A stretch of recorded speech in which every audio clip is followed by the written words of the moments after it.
Hey besties, it's Sarah. Welcome back to my channel. Today, what we're going to be doing is starting a cozy weekend reading vlog. I am a proud card-holding member of Riley Marie's Patreon, and something that she's doing exclusive for her patrons this weekend is hosting a readathon where the vibe is reading cozy books and just having like a nice fall winter moment. And so I was really excited when she announced this. I have been loving being a member of her Patreon. If you have not gotten into that and you are a fan of Riley, I absolutely recommend you go join because she does a lot of exclusive videos and exclusive readathons like this. But basically, I've picked my TBR based on this map that Riley created that has a bunch of different challenges on it. It's super cute. I love the theme.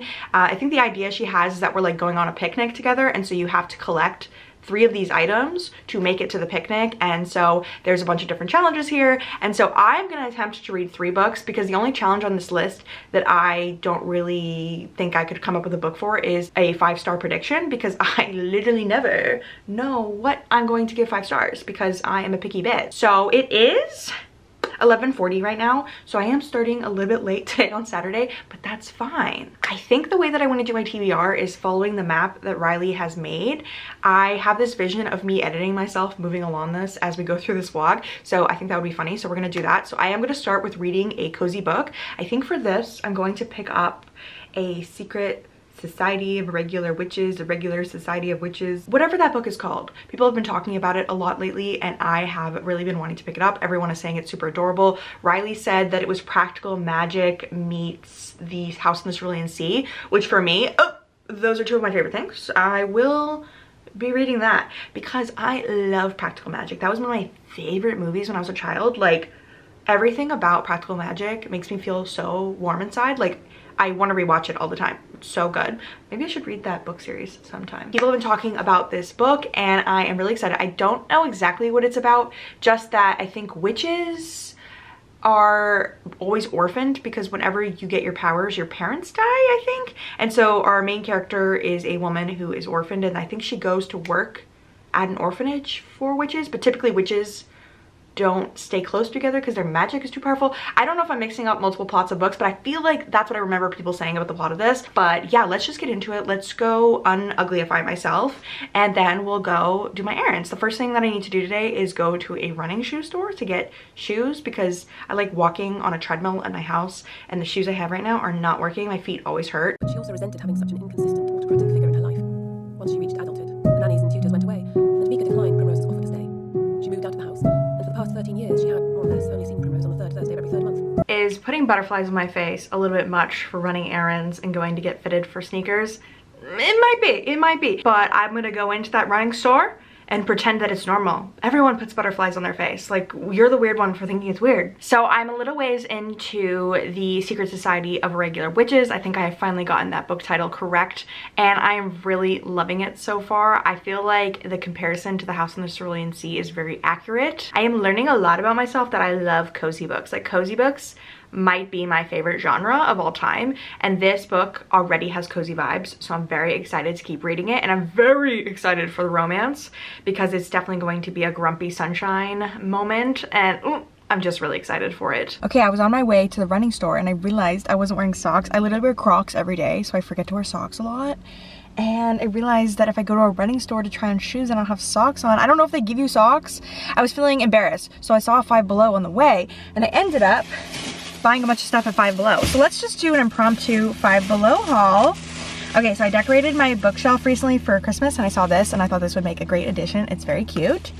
And then I saw these Christmas slipper socks that have cats on them, but they're gingerbread men cats. And so I definitely needed those. And then I saw this headband that says ho ho ho on it, and I'm planning on doing a Christmas romance reading vlog soon, and I thought that would be funny, like ho ho, like reading romance, and then Christmas. So cute, so I'll wear that for that video. And then these are the socks that I got to wear, which are more cats for Christmas. So I love that. If there had been some dog Christmas socks, I probably would have mixed up the animals, but it's okay because I love cats too. So I'm gonna put these on so that I don't embarrass myself at the running store. One eternity later. Okay, a couple of things have happened. I got a pair of shoes, and I'm really shocked by what I got because when I did all my research on Reddit yesterday about like what shoes I should get and blah blah blah, I only saw like 1 or 2 people recommend this brand, but the brand is called On. And so these shoes I got are like the On Cloud shoes. They're very like squishy.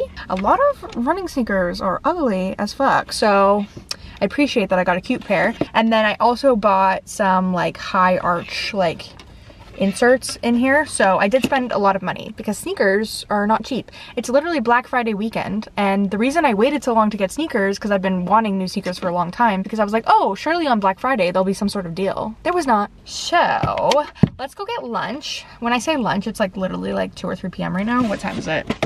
It is 3:50. Oh, it's 4 o'clock. It is no longer lunch, guys, but I haven't eaten anything today, so we're gonna go get food, and we're gonna keep listening to The Secret Society of Regular Witches, which I have been listening to while I've been in the car here, and I've been really loving it so far. It's so cute.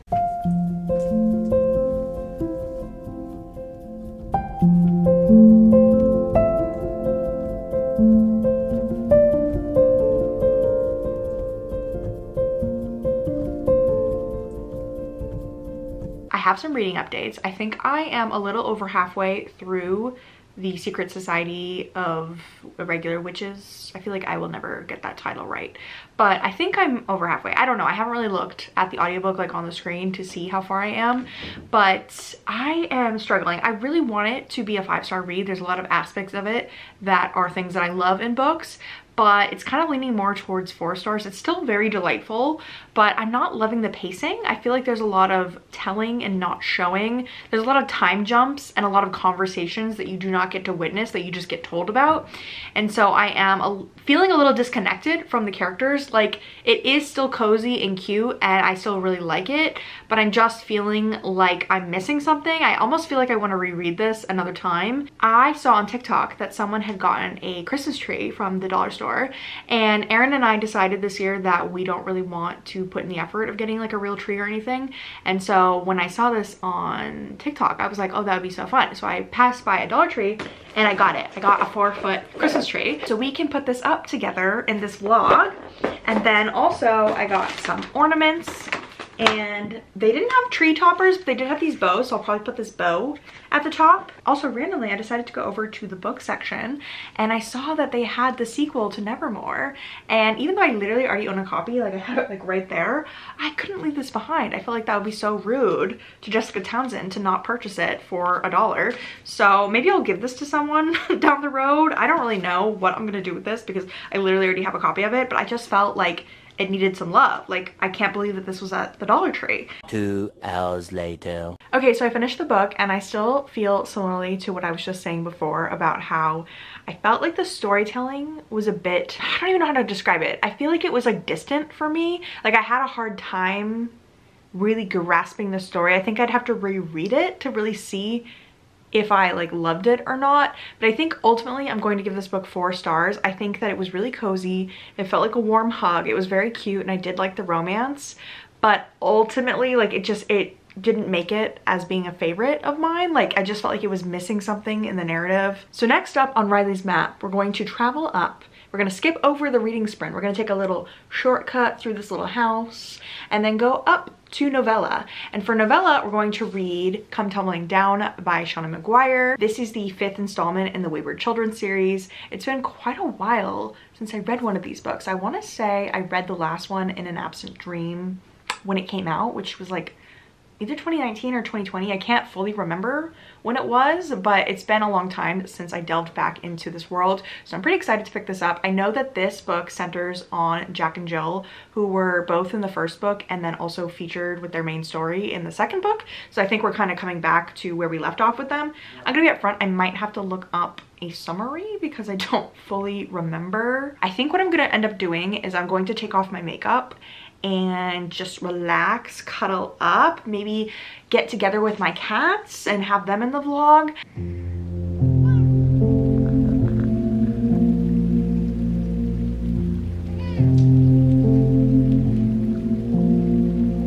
Guys, I have not been vlogging today. It is already 5 p.m. on Sunday. I'm so sorry that this vlog has really fallen off. Good thing I filmed a lot of content yesterday, but I have good news. I did finish Come Tumbling Down, and I really don't know what I thought of it, to be honest. I just think it's been a long time since I read a novella, and I also haven't revisited this series in a while, so I wasn't really sure what to think of it. Like, I think I'm gonna give this book 4 stars, but it didn't really leave like a huge imprint on me. I think I would like to just go through and like binge the whole series like all at once. Like maybe I'll do a vlog doing that. Let me know down below if that sounds interesting to you. But now on my little map, I'm moving on to the romance book. I am going to be joining a sprint later today, and so I'm just moving all around in a weird way on this map. But I moved on to reading The Wrong Heart by Jennifer Hartman. That is the romance book that I have chosen because it is Riley's, I believe, November book pick. Was it November?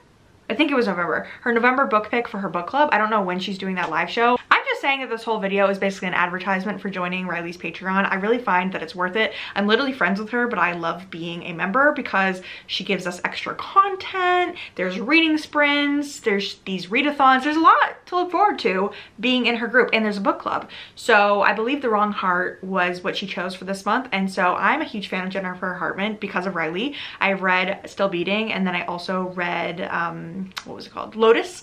I read that recently, and I've been liking everything. And I think The Wrong Heart might be my favorite so far. This book is about a woman whose husband dies tragically at the beginning, and he is an organ donor, so his heart gets put in another man. And so she ends up reaching out to him because she's very sad and depressed, and she wants to feel connected to what's left of her husband. And so they start emailing, and then meanwhile she's also going to like a grief counseling like therapy group, and so she's also like interacting with a guy there at the same time. And so it's very cute so far. It's giving me very much like Return to Me vibes, if you've ever seen that movie. I really like that movie. That was one of my favorites when I was younger, and so I'm really liking it. And I love how curmudgeonly the guy is that she knows from her like therapy group. He is just honestly a jerk. He's like so rude. This is very much Grumpy Sunshine, but very depressed on top of that, because the girl is sunshiny, but she's also very sad because of what happened to her husband. So it's like serious Grumpy Sunshine, if that makes any sense. So my plan now is it's 5:07 and Riley is doing a reading sprint at 6 p.m. And so from now until 6, I'm going to walk Billy and then start building my Christmas tree that I bought yesterday. And so I'll probably vlog all that for you while I'm reading The Wrong Heart.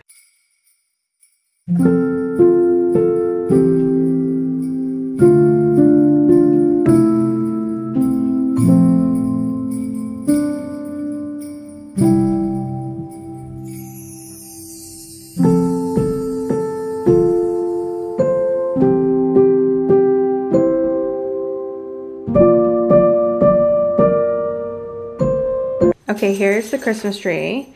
It is a little bit pitiful. It's pretty good for it being a $5 Christmas tree. Like I probably spent at most like $10 on all of this. So it's pretty cute. Okay, besties, I need to finish this vlog ASAP. I did finish reading The Wrong Heart on Sunday. I just got caught up doing some other things and I never made a conclusion to this video, and today is Tuesday and I really want to post the video today, so we need to record it. I also am on a time crunch because I have a lot of work things I need to do today for my day job, and then I also have a dentist appointment and I have a meeting in like an hour. So I'm gonna try to film this clip and edit it, go to my meeting, then go to my dentist appointment and make it all happen. It's just gonna be a really crunched time for me. But anyway, I finished reading The Wrong Heart and I have really bad news. Earlier I said that I thought The Wrong Heart might be my favorite Jennifer Hartman book, and I was so inconceivably wrong. Like I had no idea the ride that I was about to go on. I think when I gave you the update on what I was thinking of it, I was only like a quarter of the way in, and I mentioned that the love interest was kind of rude and mean, but I thought he was gonna have like a character arc where he became nicer. But that man is a literal walking red flag. That's how you say that. He is a hot mess. Like I can't even believe the main character Melody put up with him for so long. Like Parker was actively like a bad person. Like there were so many times that he made Melody cry. It went from being like, oh my god, this is so good, this is just like the movie Return to Me, to being like, am I reading a Colleen Hoover book right now? Like one thing about me is I don't love toxicity in romance books. I know that a lot of people can overlook that for the genre because they just want to have fun and don't mind if it's like that. I can handle bad behavior up to a point, especially if there's a lot of character development. I feel like I judge contemporary romance really harshly because it's not like we're reading fantasy where everything's like life or death. I feel like contemporary romance is meant to emulate like what we would want in our own lives. And I guess Jennifer Hartman's whole shtick is that she writes kind of like darker romance. So maybe that's where I'm going wrong with this, but I feel like The Wrong Wrong Heart is not labeled as a dark romance. It's just meant to be like really angsty. And so it just really fell off for me. Like I was really struggling with this book. There were moments in this book where Melody would tell Parker what she needed from him and he would yell in her face and be like, fuck you, I don't care about you, stop making me feel the way you do. And it just was like not cute. Like it didn't feel like he deserved a chance at all. Like he didn't deserve Melody at all. And it got to the point where I was shipping Melody with her dead husband way more than Parker. There's actually a point where her brother knows Parker because he's like her contractor and he comes to her house like fix her bathroom, and her brother meets him and he's like, are you involved with him? I don't really like him. He is nothing like Charlie. And you're supposed to at that point in the book be against her brother because her brother's kind of like trying to cock block her and he doesn't approve of her relationship with Parker. But honestly, he has a point. He has a point. If Melody was my friend and she was describing to me in great detail this man that she was pursuing and she told me all the things that Parker did, I would be like, what the fuck? There's literally a part in his POV where he talks about the fact that he's been to a bunch of therapists but they've always failed. And I'm like, that's a you problem. That is a you problem. And the support group that they go to is basically a group for people who have like tried to like unalive themselves. And so they both struggle with depression, obviously. And Parker like literally makes no effort to change. Like Melody is the only reason he changes, and I think for me, I find that very unattractive in real life as well as in a book. I don't want to be the reason a man is a good person. Like what the fuck? Like Parker's just literally a bad person. The only good thing he does on his own in this book is talk to a little boy and become friends with him who's lonely and like help him like fight bullies. Other than that, Parker is just like literally horrible. Like unfortunately, I think this is going on my worst books of the year list because I had such high expectations and the plot sounded so good and the premise was really promising at the start, but I feel like I'm just rambling and I'm not really fully telling you why I hate this book so much. I feel like when I talk about this in my worst books of the year, maybe I'll give you like concrete examples. I don't know, there's like so many red flags and layers of just problematic in this book and I am so disappointed. Like I am very sorry to anyone that read this and likes it. Like if you've read it for Riley's Patreon and you liked it, or Riley if you liked it, if you're watching this, I'm so sorry. Like this is just a me problem of I don't like books that have a lot of toxicity and like problematic behavior in them, and especially like in contemporary romance, because I had no sign that this book was gonna be bad. Like yes, he was being kind of rude at the beginning, but I thought, oh, he's just curmudgeonly, he's just grumpy, he's gonna be a lot better the rest of the book, and then he just proceeded to get worse and worse. And when they start having sex, like he's so disrespectful all the fucking time, and I literally don't understand why Melody liked him. Like her brother was so right when he tried to imply that her ex-husband was so much better. I just love Jennifer Hartman's other books so much more, so I'm so disappointed. Her other books definitely had behaviors that were people being like emotionally stunted or like being reserved and having issues, and like it was hard for the characters to get together, especially in Still Beating, because that one has to do with the main characters like getting kidnapped by a serial killer. So she definitely has played with these dark themes before. I think what makes those books different is that those characters actually really tried to make an attempt to change as people, not just because of their love interest. Like they got help. Like I think it's Still Beating, like the main girl, like Cora, actually like went and saw a therapist and like took time to do that. And to top it all off, I spent a lot of time reflecting on my thoughts on The Very Secret Society of Irregular Witches, and I think I'm actually going to bump that rating down to 3 stars because the way that that book has just literally left my brain, and I literally only read it like 2 days ago. I don't know, guys. I just feel like, was this vlog even cozy? Probably not. I'm still gonna leave cozy in the title of the video because that was the intention. But overall, no, I feel like this vlog was a fail. Ask you how you are, you just have to say that you're fine when you're not really fine. I do apologize for closing out this video with wet hair and having it up in a towel, but I'm just on such a time crunch today. The bright side for everything is that I am wearing a sweatshirt that says Hooked on a Book and it has this frog that's fishing for a book. It's really cute. I have worn this in other videos, but I don't know if I've ever like actually showed it off. I got it from Etsy, so very cute. Let me know down below if you enjoyed this video. If you know of any cozy books that you think that I would enjoy, feel free to recommend them to me. I'm feeling weird about this vlog. For some reason, I feel like it's not a very good vlog, but I'm still gonna post it. I'm just being really hard on myself about my content lately. Anyway, this is turning into a therapy session. Thank you all so much for watching. You're all beautiful. Have a nice day.